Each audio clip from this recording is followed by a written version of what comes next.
Somewhere above you, there is a room with windows on three sides, and almost nothing in it moves. 4 or 5 people stand in the same places for hours. One of them is looking at the sea through binoculars. One is holding a telephone. One has both hands on a wheel that is smaller than the one in your car. Nobody is talking much. From the outside, this looks like the least busy place on the whole ship. Down below, people are moving cargo, fixing engines, cooking for thousands.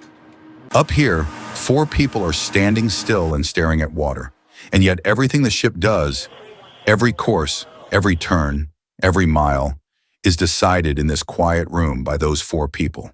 Because standing still is the job. What they are actually doing is holding 100,000 tons of steel on a line drawn hours ago on a paper chart, in a place where nothing is marked, nothing is lit, and nothing stops. The stillness is the work. The moment it stops being still, something has already gone wrong. Start with the thing everyone gets wrong. A ship this size does not steer. It negotiates. You turn the wheel and nothing happens. And then a while later, the bow begins to swing, and then it keeps swinging after you have straightened the wheel. Everything you do arrives late and lasts longer than you wanted. So the person at the wheel is not driving. They are anticipating. They put in a correction for a swing that is not started yet and take it out before anyone can see it working. Done well, the ship appears to be going perfectly straight. That appearance is the entire skill, and it takes months to learn. Stopping is worse. There are no brakes. A large ship going at cruising speed needs miles of open water to come to rest.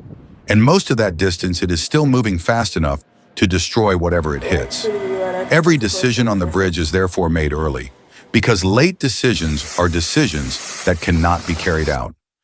That is why the room is quiet and why nobody is improvising.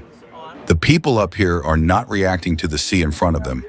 They are working from a plan made hours or days earlier, and their whole job is to detect the small moments where reality has started to drift away from that plan. The plan lives on paper. Before the ship moves, somebody sits at a table with a chart, a pencil, and a pair of dividers, and draws the route as a series of straight lines. Where to turn, what to pass, and how far off. Where the water becomes too shallow to be there at all. It looks old-fashioned, and it is. And it is also the reason the ship is safe. Screens fail, satellites drop out. The pencil line does not.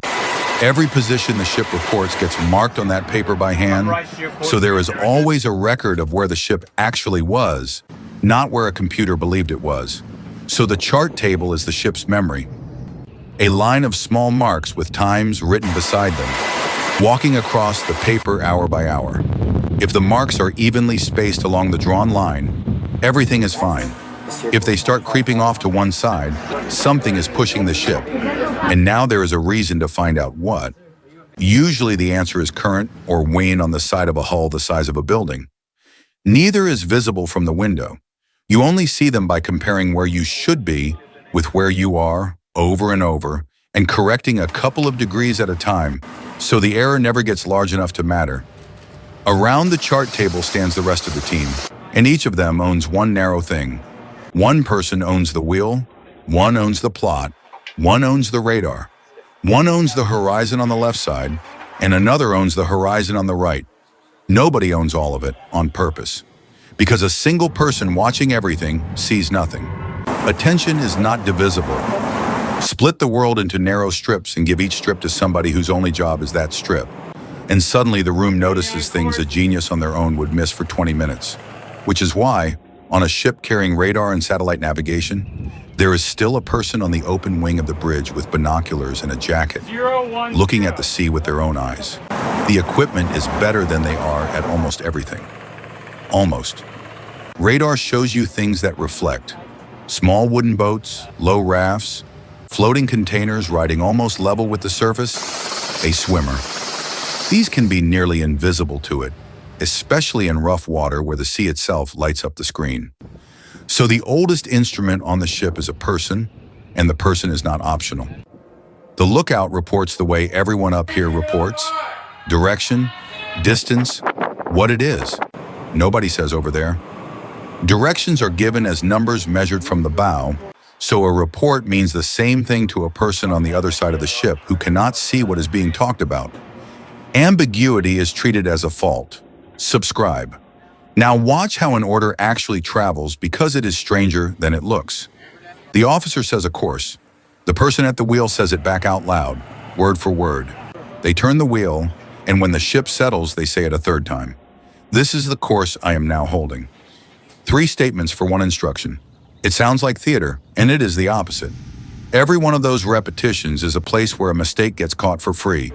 Hear the wrong number, say the wrong number, and someone standing 4 feet away hears it too. The error dies in the room instead of 2 hours later in shallow water. The same habit runs through everything. Nothing is assumed. Nothing is inferred from a nod. If a thing is true, somebody says it out loud, and somebody else confirms hearing it. A visitor finds the whole ritual slow and slightly ridiculous, right up until the first time it catches something. Watches change every few hours, and the handover is its own small ceremony. The person coming on does not simply take over. They stand there first and learn the situation. Course, speed, what is around, what is about to happen, anything that is broken. Only then do they say they have the watch and mean it. Because the dangerous moment is not the storm, it is the shift change, where one head holds the picture and another does not yet. Half of the ritual up here exists to move a picture from one brain to another without dropping any of it. Then there is the traffic. Out here, 2 ships that can see each other are not free to do whatever seems sensible.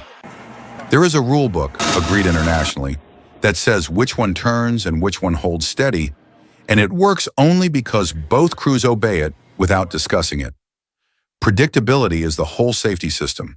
The unnerving part is that a collision does not look like anything for a long time. 2 ships approach, and the only warning sign is that the other one stays at exactly the same angle from you while it grows larger. No apparent movement. If the bearing does not change, and the range does, you are on your way to the same piece of ocean. So the radar operator is not watching for ships. They are watching for angles that refuse to change.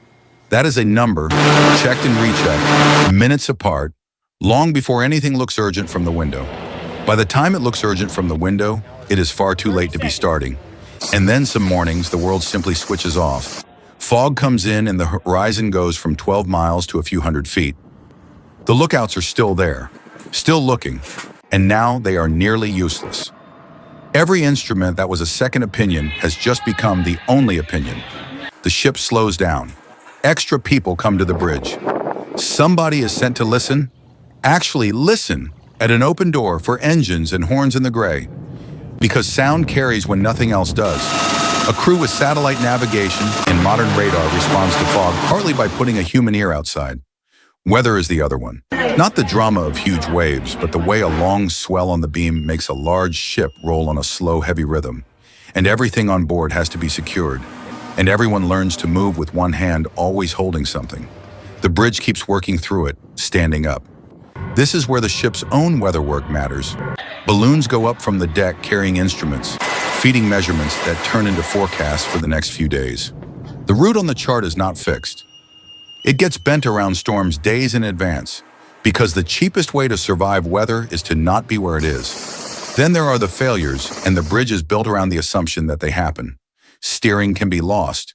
When it is, control moves to another station deeper in the ship, where people steer with no windows at all, purely on numbers called down to them by the bridge. That is drilled until it is boring. The same logic covers everything up here.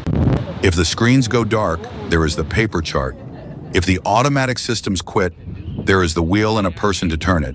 If the electronics lie, there is somebody on the wing with binoculars saying what they can actually see. Each layer is dull and each layer is deliberate.